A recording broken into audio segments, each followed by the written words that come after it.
Le produit dopant, effectivement, il y a aussi des données qui sont disponibles.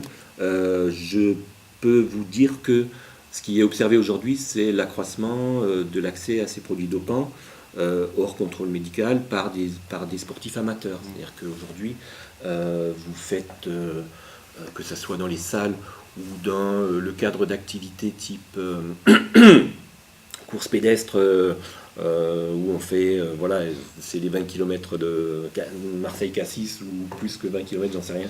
Mais enfin, c'est ce type de course dans lequel on voit ce type de pratique se développer. C'est-à-dire des gens qui se renseignent là toujours sur Internet, hein, accèdent à des produits, les achètent, les utilisent, hors de tout contrôle. C'est-à-dire que c'est pas dans le cadre d'activités de club, hein, c'est dans le cadre d'activités amateurs.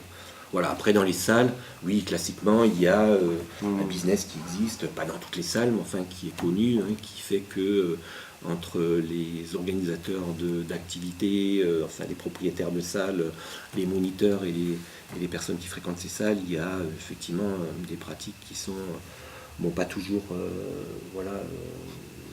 légales, hein, enfin ils accèdent à des produits qui leur permettent d'améliorer les performances. Alors là aussi, je ne dis pas légal, c'est-à-dire c'est compliqué parce qu'on est très souvent dans des domaines un peu limites, hein, un peu frontières entre la légalité et l'illégalité.